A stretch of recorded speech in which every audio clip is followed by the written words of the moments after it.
नमस्कार, मैं शालिनी और आप देख रहे हैं इन्फो इम्पैक्ट, आम जनों की आवाज।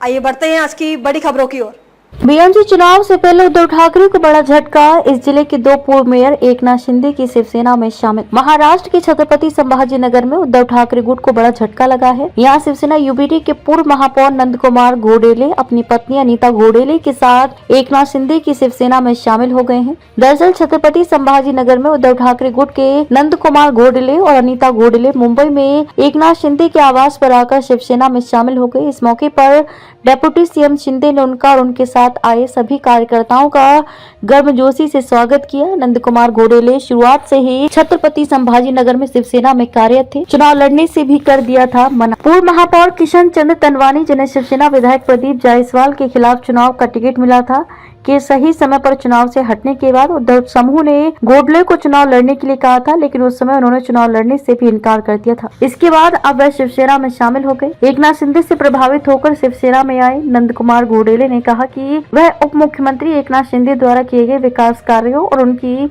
कार्यशैली से प्रभावित होकर शिवसेना में शामिल हो रहे हैं। हिंदू हृदय सम्राट बाला साहेब ठाकरे के हिंदुत्व के विचारों और धर्मवीर आनंद दिघे की शिक्षाओं को अपनाकर शिवसेना का आंदोलन आगे बढ़ रहा है। निकाय चुनाव की तैयारी में लगे घोडेले वहीं डेप्यूटी सीएम एकनाथ शिंदे ने ये विश्वास जताया कि नंद कुमार घोडेले और अनीता घोडेले के शिवसेना में आने से छत्रपति संभाजी नगर में शिवसेना की ताकत बढ़ेगी। साथ ही उन्होंने घोडेले को निर्देश दिया कि स्थानीय स्वयं सरकारी निकायों के आगामी चुनाव करीब आ रहे हैं, इसलिए वे तुरंत काम करना शुरू कर दें। खबरों में अब तक के लिए बस इतना ही। फिर होगी आपसे मुलाकात, तब तक के लिए नमस्कार और देखते रहिए इन्फो इम्पैक्ट, आम जनों की आवाज। ऐसे ही लेटेस्ट अपडेट पाने के लिए हमारे चैनल को सब्सक्राइब करें और तुरंत नोटिफिकेशन पाने के लिए बेल आइकन प्रेस करना ना भूलें। यदि आप हमें फेसबुक या इंस्टाग्राम के माध्यम से देख रहे हैं तो हमारे पेज को फॉलो जरूर करें। धन्यवाद।